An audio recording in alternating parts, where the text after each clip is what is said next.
कोई कीमत नहीं है। वो तो बाबा के चरणों का केवल एक रज है, उस रज का ही मूल तत्व है और कुछ भी नहीं। क्या है उसमें? कई लोग कहते हैं शिवपुराण में क्या है, इतने लाखों लोग आ रहे हैं शिवपुराण सुनने के लिए, भरचक गर्मी पड़ रही है, इंदौर से गाड़ियां भरा भरा के आ रही हैं, ढेर देपालपुर बेटमा आसपास का पूरा क्षेत्र भरा पड़ा हुआ है। जितने बेटमा के लोग यहां कथा सुनने बैठे हैं, इन सबके घर में 5-5, 10-10 मेहमान पड़े बैठे हैं। पूछो इन बेटमा वालों से, उठाओ रही हाथ बेटमा वाली जितनी बैठी है, उठाओ जरा बेटमा वाले जितने बैठे हो। अब इनके जरा विचार करो, इनके घर में 8-8, 10-10 लोग भरे पड़े। तुम तो केवल कथा सुन रहे, इनकी बहुओं से पूछ, बापड़ियों से रोटी बनाई। 4 घंटा बहुएं सुखी रहती होंगी जब ये घर के मेहमान कथा में जाते होंगे, और सुस्ता के शाम की तैयारी करती होगी, कुकर चढ़ा दे, कुकर चढ़ा दे। क्यों? सब आने वाले हैं वापिस, कुकर चढ़ा, फिर तैयारी। और मालूम पड़े शनिवार रविवार बीच में पड़ी गया तो 10-20 हो रही नहीं टपकी गया और पड़ जाता। अब किसी ने उन बहुओं से पूछा, बेटा कथा में नहीं गए? अब बहू भी बेचारी सिर पे पल्लू लग के बोली,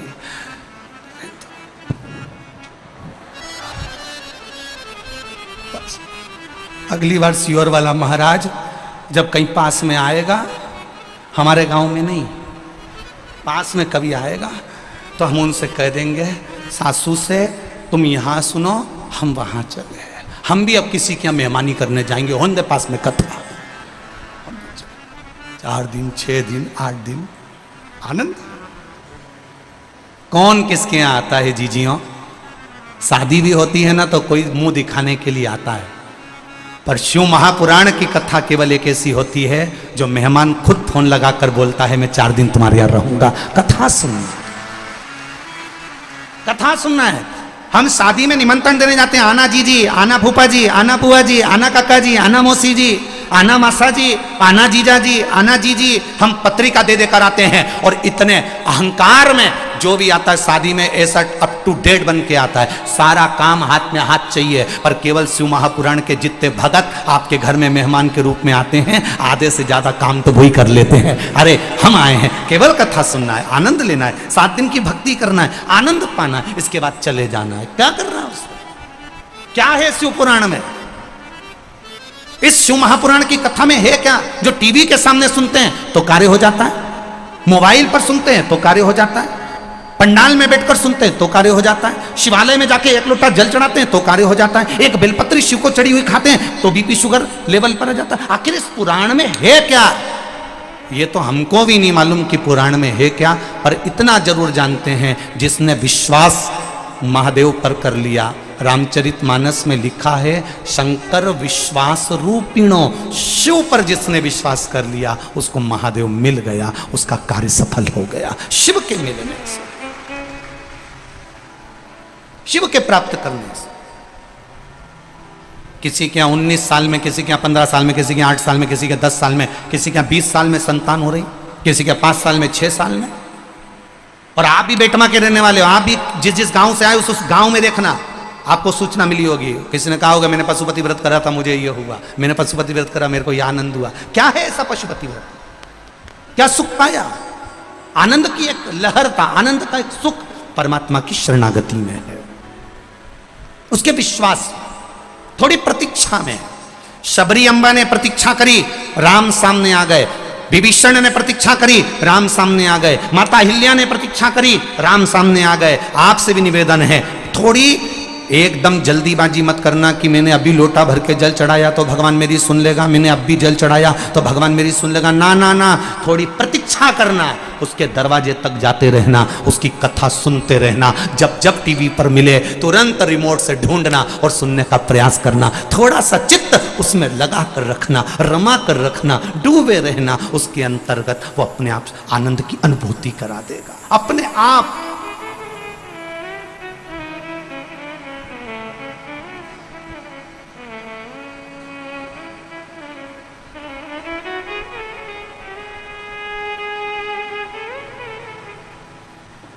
बस उसकी चाकरी, उसकी जागृति जरूरी है। और शिव का एक स्वरूप है समर्पण। प्रतीक्षा का मतलब अभी आपको समझाया कि जितनी प्रतीक्षा कर सकते हो करो, होगा, समय आएगा, अच्छा होगा। समय लग सकता है, किसी किसी के फाइल अगर ज्यादा मोटी होती है तो इसको छुपाने में, दबाने में समय लगता है। छोटी मोटी फाइल तो कहीं पे भी दबा दो चल जाए, पर मोटी सी फाइल कोई दबे तो किसी किसी का पूर्व का कर्म थोड़ा ज्यादा हो सकता है, पाप कर्म ज्यादा हो सकता है, तो छुपाने में समय लग सकता है। परंतु बाबा के यहाँ देर हो सकती है पर अंधेर नहीं हो सकती। लगे समय, होगा, आएगा समय, श्रेष्ठ आएगा, अच्छा आएगा। शिव पुराण कह रही है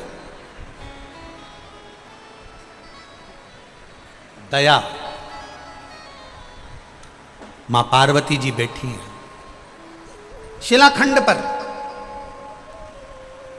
बच्चे के रोने की आवाज आ रही है वापिस। पार्वती मैया बेलपत्री के पत्ती की माला बना रही हैं, मंदार के फूल लगा रही हैं, शमी के पत्ते लगा रही हैं। कल आपको कथा में कहा था किन किन चीज में सुई का प्रयोग नहीं होता। ये सुई इसीलिए हमारे सनातन धर्म में बेटी की विदाई में चलनी, झाड़ू, सुई और अचार।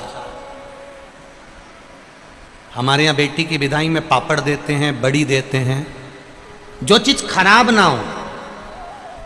हमारे यहाँ बेटी की विदाई में पापड़ बना कर देते हैं, बड़ी भी बनाते हैं, मूंग की आदि आदि चीज।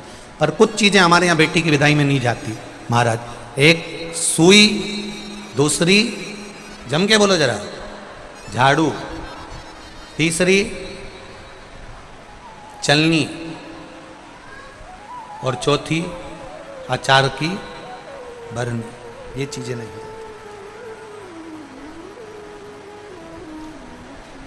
बेटी को तुम्हारे घर का अचार बहुत अच्छा लगता है। वो कहती मम्मी मेरी माँ बहुत अच्छा अचार डालती है। तो बेटी से कह देना बेटा एक काम कर, तू केरी मंगवा के रख ले, तू गोंदिया मंगवा के रख ले, नींबू मंगवा के रख ले, मैं आऊँगी आधा घंटा के लिए तेरे यहाँ अचार डाल के वापिस सजाऊंगी। मैं दुनिया का सारा सामान बेटी को दे सकती हूँ, पर बेटी की जिंदगी में खटास उत्पन्न हो, बेटी के जीवन में कहीं सड़न उत्पन्न हो, इसलिए मैं अचार नहीं दे सकती, सुई नहीं दे सकती, झाड़ू नहीं दे सकती और चलनी नहीं दे सकती।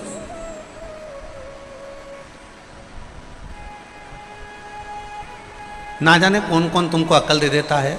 संक्रांति के टाइम पर जब मकर संक्रांति आती है ना, तब माताएं 13 चीजें बांटती है। इधर बेटमा साइड बांटते कि नहीं बांटते? अरे बोलो, जम के बोलो, बांटते हैं। तो किसी पुराण में ये लिखा था कि आटा छानने की चलनी वो 13 चीज में बांट देना। पर माताओं में ना जाना कहां से वो लेकर आ गई कि मैं तो अब की बार 13 चीज में चलनी बांटूंगी। कौन ने कहा ये बांटने?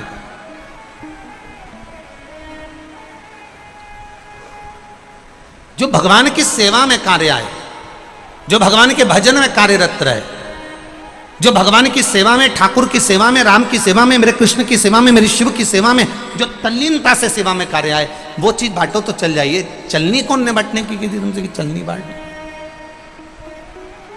ना ना ना महाराज। माता पार्वती जी बैठी हैं, बेलपत्री की माला बना रही हैं, मंदार के फूल लगा रही हैं, शमी के पत्ते लगा रही हैं। बच्चे ने फिर आवाज लगाई, माता मुझे बचा लो माँ, माता मुझे बचा लीजिए, माँ मुझे बचा लो माँ, माँ मुझे बचा लो माँ। पार्वती जी फिर खड़ी हुई और माता पार्वती जी ने शिलाखंड पर खड़े होकर वापस निहारा, कोई बच्चा नजर नहीं आया, कोई बच्चा नजर नहीं आया। बार बार माता पार्वती बच्चे को निहार रही है और बच्चा चिल्ला रहा है। बार बार पलट कर देखा जा रहा है। फिर जब देखा पार्वती जी ने कि कोई समझ में नहीं आ रहा कि आखिर हो कौन रहा है, कौन चिल्ला रहा है, कौन बोल रहा है, किसको मालूम। थोड़ी देर बाद मां फिर सेवा में तल्लीन हुई। शिव महापुराण की कथा कहती है, जब जब आप सेवा में तल्लीन होंगे, जब जब आप भगवान की सेवा में जाएंगे, जब जब आप किसी अच्छे कार्य के लिए अग्रण्य बनेंगे, तब कोई ना कोई आपको रोकने का प्रयास करेगा, किसी ना किसी तरह से तुम्हें थामने का प्रयास करेगा, किसी ना किसी तरह से तुम्हें रोकने का, अवरुद्ध करने का प्रयास किया जाएगा। पर तुम्हारी भक्ति प्रबल होना चाहिए, दृढ़ता प्रबल होना चाहिए।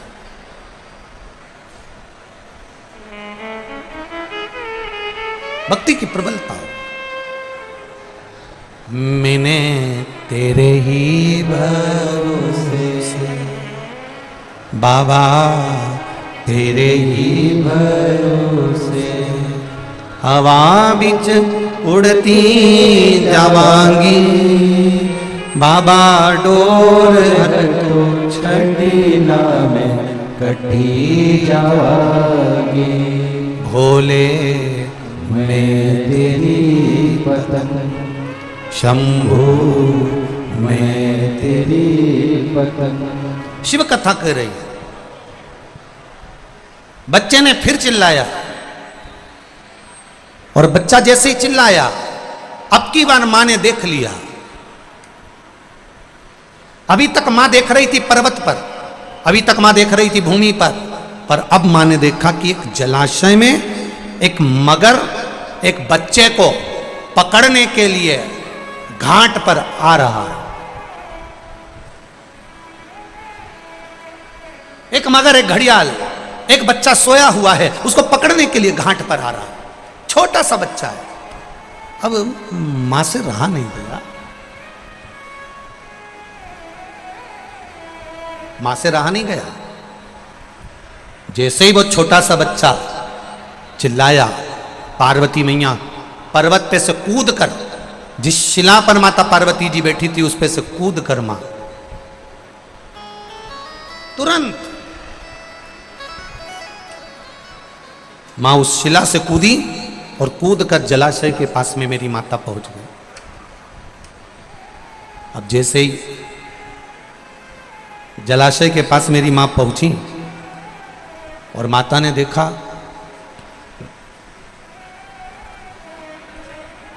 बच्चा चिल्ला रहा है, मां मुझे बचा लो, मां मुझे बचा लो, मां ये घड़ियाल, ये मगर, ये ग्रह मुझे खा जाएगा, आप बचा लो मुझको। मां जाकर घाट पर खड़ी हो गई और खड़ी होकर माता ने घड़ियाल को रोका, ए घड़ियाल, ए ग्रह रुक, ए ग्रह रुक जा, तू इस बच्चे को नहीं खा सकता, तू इस बच्चे को नहीं खा सकता। घड़ियाल मुस्कुराकर बोला, हंसकर बोला, पार्वती जी इस सरोवर पर दिन के तीसरे पहर में जो भी मुझे मिलेगा वो मेरा भोजन होगा, ये मुझे वर प्राप्त है।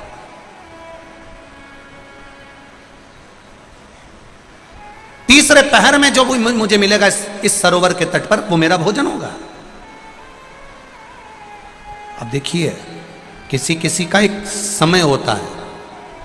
जैसे आज बेटमा वालों की किस्मत है, आज बेटमा वालों का भाग्य है कि शनि प्रदोष के दिन आप ये पावन शिव महापुराण की कथा सुन रहे हो, तो ये आपका भाग्य है।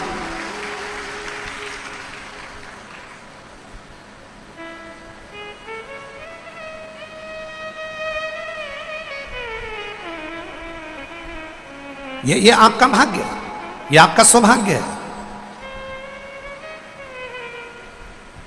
कुछ किस्मत में लिखा होता है, कुछ भाग्य में लिखा होता है।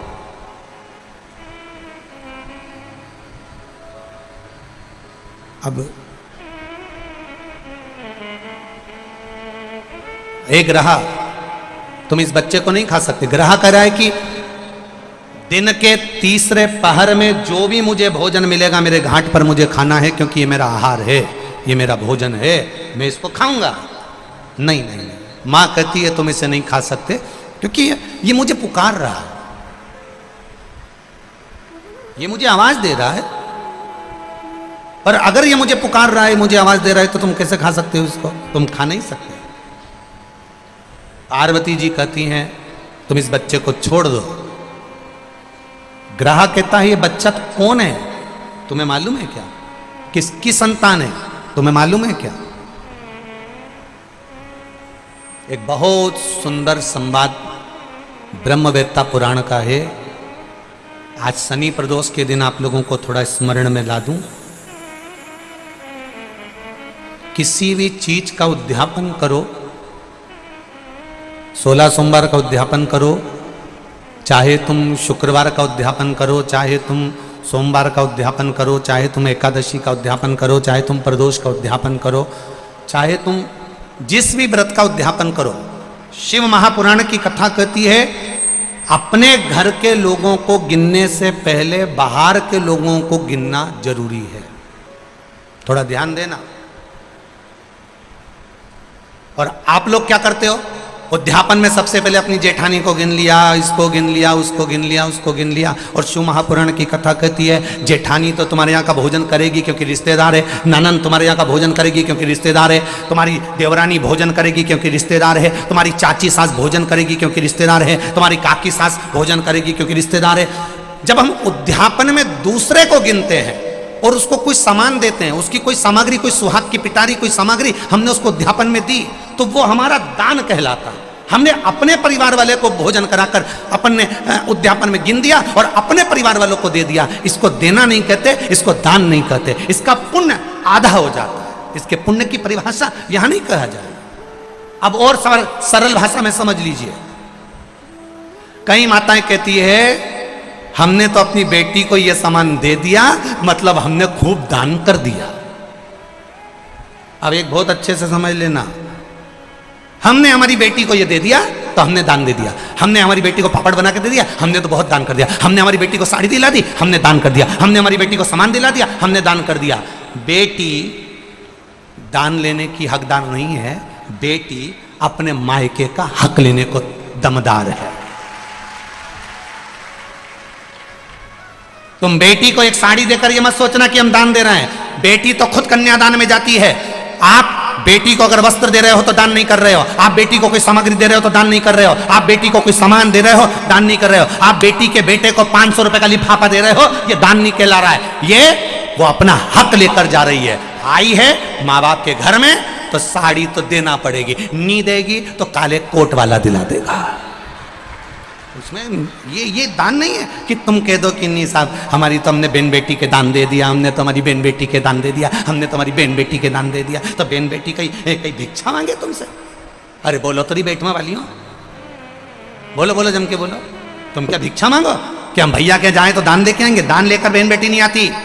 बेटी अपने भाई के यहाँ से दान लेकर नहीं आती। बेटी अपने मायके से दान लेकर नहीं आती। बेटी मायके में जाकर अपने माँ बाप से और कहती है कि किसी ब्राह्मण को बुलाकर मम्मी सत्यनारायण की कथा कराकर थोड़ा सा दान दे दो। ये बेटी कहती है।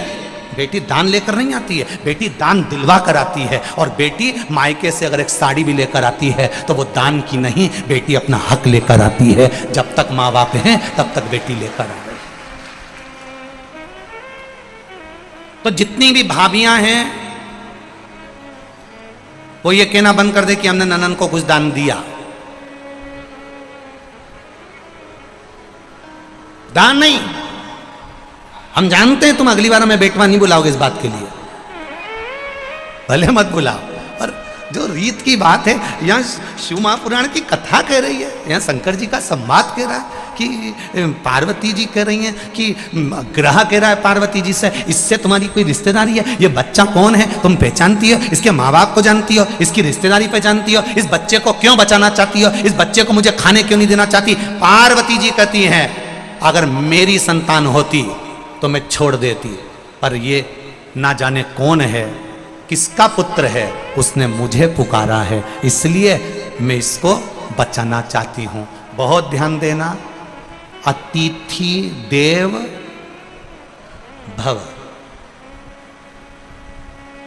अतिथि देव भव। ये इतने सारे लाखों लोग आए बेटमा में, इनसे किसी की रिश्तेदारी है क्या? अरे बोलो, जम के बोलो। नहीं है।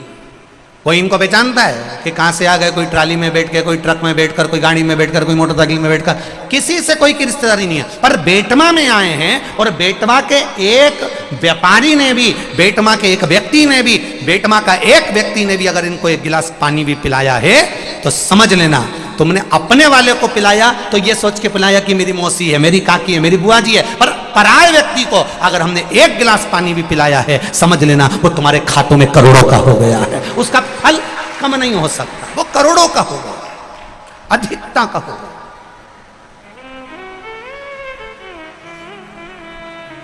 आज ये विशाल पटेल जी कथा करवा रहे हैं, विधायक जी कथा करवा रहे हैं। ये कथा चाहते तो छोटे रूप में करा देते कि मेरे घर का व्यक्ति सुन लेगा, परिवार का। ना ना ना ना, उन्होंने कथा करवाई संपूर्ण क्षेत्रवासियों के लिए कि पूरा देपालपुर क्षेत्र का एक एक बच्चा भले कथा में आए ना आए, आस्था चैनल पर सुने, चाहे फेसबुक पर सुने, चाहे पंडाल में बैठकर सुने।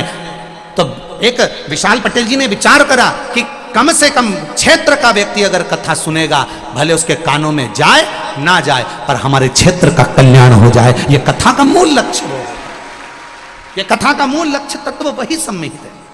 आप अपनी मौसी को पानी पिला रहे हो, आप अपने काका जी को पानी पिला रहे हो, आप अपने चाचा जी को पानी पिला रहे हो, वो अलग बात है। पर कोई अनायास आया है, हम यहां से जाते हैं गाड़ी से, ये कार्यकर्ता जब हमको यहाँ से लेके जाते हैं तो हम देखते हैं किसी ने नल लगा दिया है, कोई बाहर खड़ा हुआ है, कोई हाथ जोड़कर पानी दे रहा है, कोई बोतल दे रहा है, कोई पाउच दे रहा है, कोई उसको पोया दे रहा है, कोई कुछ दे रहा है। ये आप पहचान बिना दे रहे हो, बिना पहचान।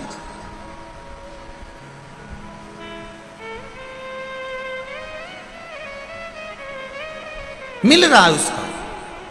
पार्वती जी से ग्रह ने कहा, ये आपका कोई रिश्तेदार लगता है क्या? नहीं नहीं, मेरा रिश्तेदार नहीं।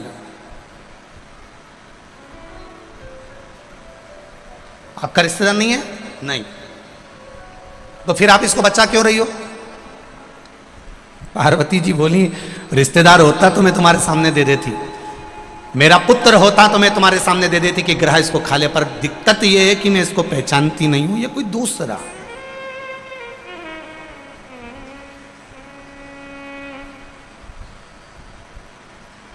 ये दूसरा है।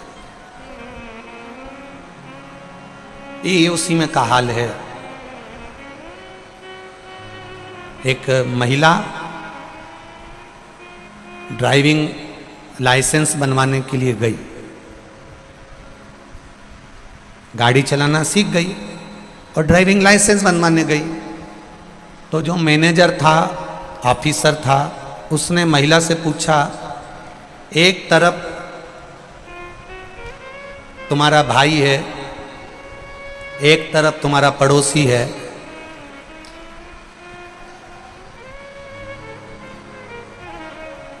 तुम गाड़ी से जा रही हो, इधर भाई है, इधर पड़ोसी है, तुम किसको मारोगी?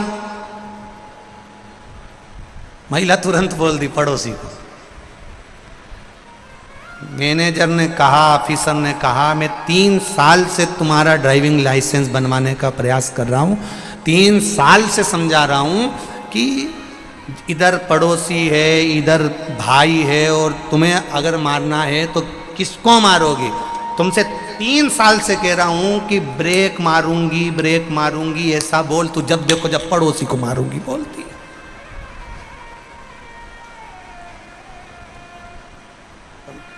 व्यक्ति का, आधे व्यक्ति का उद्धार तो इसीलिए नहीं हो पा रहा क्योंकि वो दूसरों को देख देख के जले जा रहा।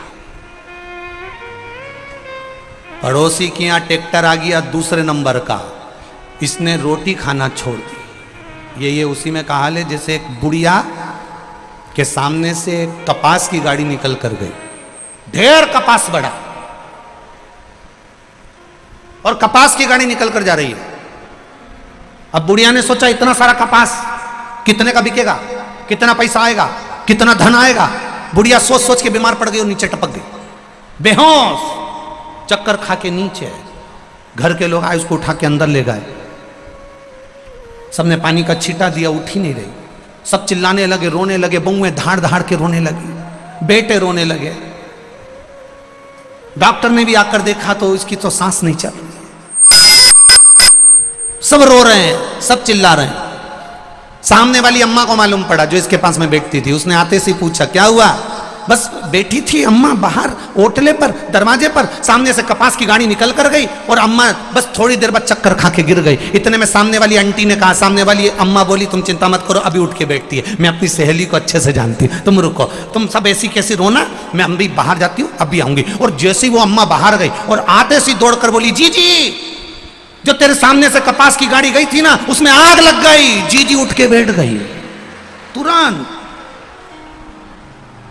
एकदम तैयार, और तुरंत पल्लू लेके बोली सही में। डॉक्टर भी आश्चर्य में पड़ गया, इसको कौन सी दवाई दी, कुछ नहीं, दूसरे को देख देख के जले जा रही, जले जा रही, चले जा रही, चले जा रही। 4 व्हीलर गाड़ी कैसे आ गई, बंगला कैसे बन गया, इतनी जोरदार जमीन में फसल कैसे आ गई, बहू इतनी अच्छी कैसे आ गई, सब इसका कहना मान के चले। इतनी जोरदार बहू आई, और बहू भी आई नहीं कि यहां छोरा भी हो गया, अब तो और मरी गई। और ऊपर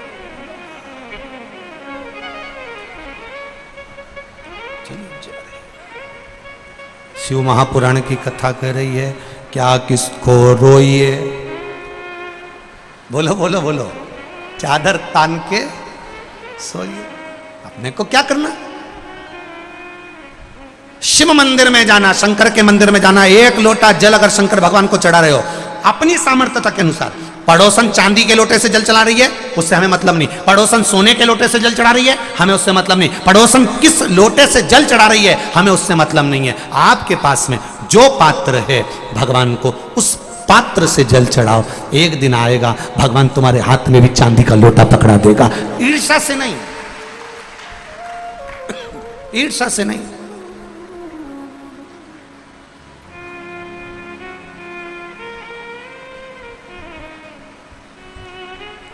हमारी आदत है, हम शिव जी के मंदिर में जाते जाते भी हम थाली देख लेते हैं, इसकी पूजन की थाली में इतना सामान रखा है, मेरी थाली में तो कुछ है ही नहीं। अभी अभी थोड़े दिन बाद ये होली हो जान दो, वो एक माता जी की पूजन होगी, शीतला माता की। शीतला माता की पूजन होती है, यहाँ होती है, अरे बोलो तो होती है। शीतला माता की पूजन होती है ठंडे समय में, शीतल समय में। शीतला माता ने ये नहीं किया कि रोटी बना के उठो और थाली लेके लाइन में लग जाओ।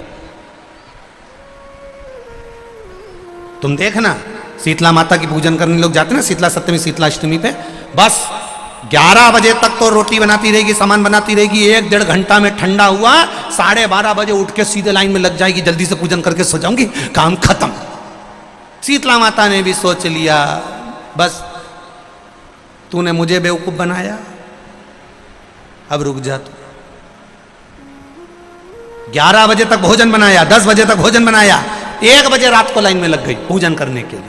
1 बजे रात को न जाने किसने फैला दी कि 1 बजे रात को लग जाओ लाइन में, सुबह तक पूजन करके अपने घर आ जाओ, फिर आराम से आके सो जाओ। अब इतनी जल्दी क्या है भगवान के पूजन की? माँ की पूजन करने जा रहे हो, माता से लाड़ लड़ाने जा रहे हो, अपनी माता से अपने दिल की बात कहने के लिए जा रहे हो, अपने स्नेह की बात कहने के लिए जा रहे हो, तो धीरे धीरे प्रेमवश आनंद से माता की आराधना शीतल समय में, ठंडे समय में। ठंडे समय का मतलब है भीतर से ठंडे होकर, अपने भीतर से ठंडे होकर। अब अपने भीतर तो ठंडाई है ही नहीं ना, जल्दी जल्दी चलो, और आधी बहुत पतली खुशी है, और चलो, और ये कितना बड़ा कपड़ा थाली पे ढाक ढुका के लाइन में खड़ी है शीतला माता। शीतला माता या हाथ में लोटा या हाथ में थाली है, और इतनी देर में पड़ोसन निकल के बाजू में से जा रही थी और लोटा थोड़ा सा ढुल गया। अब यहाँ शीतला माता की पूजन करने आई और ये हो गई चंद्र घंटा, लोटा जरा सा ही पानी का झलका, देख के नहीं चल सकती। ठंडा भोजन हाथ में, लोटा ठंडा पानी का, और अंदर अग्नि। शीतला माता भी कह रही इसको अजान दो पहले, इसको क्या मतलब?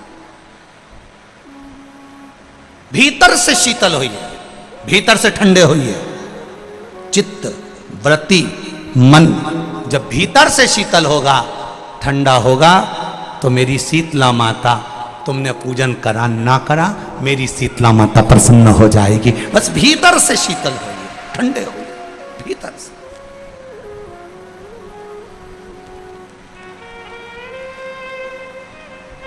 मां ग्रह कह रहा है, मगर कह रहा है, घड़ियाल कह रहा है, आप इसको बचाना क्यों चाहती हो? आपका क्या रिश्तेदार लगता है? आपका क्या पहचान वाला है? आपका क्या परिचित है? नहीं। मां कहती है अगर मेरा परिचित होता तो बात दूसरी हो, ये मेरा परिचित नहीं है। तो फिर मां कहती है इसने मुझे पुकारा है, और माता कहकर पुकारा है। पार्वती जी का ये संवाद अपनी जिंदगी में उतार कर रखिएगा। पार्वती माता ने ग्रह को, ब्रह्मवेत्ता पुराण में एक बात कही है कि पार्वती जी ग्रह को कह रही है, मगर को कह रही है कि शंकर भगवान को, देव अधिदेव महादेव को और मुझे, संसार का कोई जीव माता और पिता कहकर अगर पुकारता है तो पार्वती जी कहती है शिव और पार्वती उसके सामने जाकर खड़े हो ही जाते हैं। ये निश्चितता है। उसने पुकारा, ठीक है।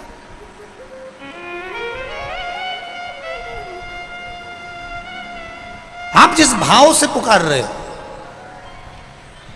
आप जिस प्रेम से पुकार रहे हो, एक पत्र आया है देखिए।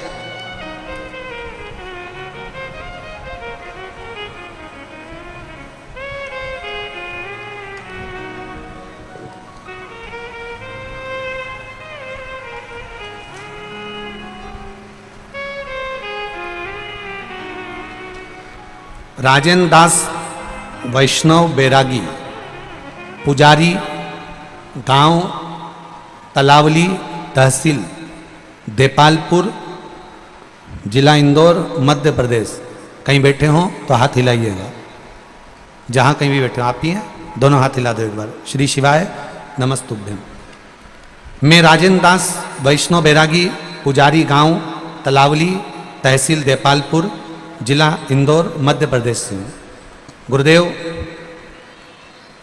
मेरे पेट की आंत में आटी गांठ पड़ गई थी। डॉक्टर को बताया, भर्ती रहा, पर आराम नहीं हुआ। बहुत से डॉक्टरों का दिखाया, फिर भी इंदौर में दिखाया तो जांच में आया कि आंत को काटना पड़ेगा और उसमें से गांठ को निकालना पड़ेगा। बहुत ऑपरेशन का डॉक्टर ने बोल दिया और उसका खर्चा 3 लाख रुपए बताया। बॉम्बे से डॉक्टर बुलाना पड़ेगा, आंत काटेगा डॉक्टर और उसमें से गांठ को निकालेगा। भर्ती हो गए गुरुदेव। दूसरे दिन ऑपरेशन होना था, तो मैंने डॉक्टर से पूछ लिया कि मैं ऑपरेशन के बाद ठीक तो हो जाऊंगा? भगवान की कृपा देखो, डॉक्टर बोले कोई गारंटी नहीं है।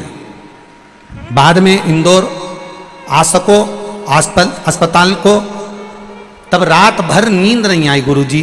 मैं पलंग पर पड़ा रहा पर नींद नहीं आई, और मैंने डॉक्टर साहब से वहीं से छुट्टी मांग ली कि मैं ऑपरेशन बाद में करा लूंगा। मन ही मन में सोचता करूं क्या, और अगर डॉक्टर कह रहा है कि कोई गारंटी नहीं है, बॉम्बे से डॉक्टर आएगा, सब करेगा, खर्चा भी 3 लाख हो जाएगा और मरना तो है, तो क्यों ना शिव के भरोसे हो जाऊं। गुरुदेव, बाबा की कृपा से मेरी मामा जी को सीहोर भेज दिया, और सीहोर से एक रुद्राक्ष बुलवा लिया। उस रुद्राक्ष को पानी में गलाता, शिवजी को चढ़ाता, पानी पीना चालू कर दिया। गुरुदेव, इतना विश्वास शिवजी के प्रति जाग गया कि मरना तो है ही।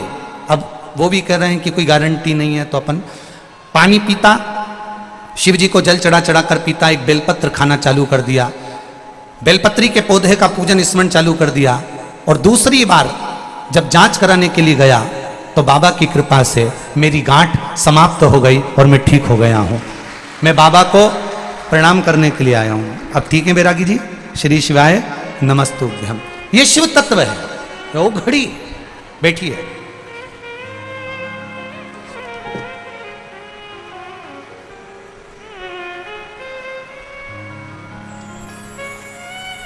हाँ, एक लाइन बहुत अच्छी आपने लिखी है। यजमान विशाल जी, जगदीश जी पटेल साहब के लिए भी 2 शब्द कहूँगा गुरुजी, जिन्होंने प्रत्येक देपाल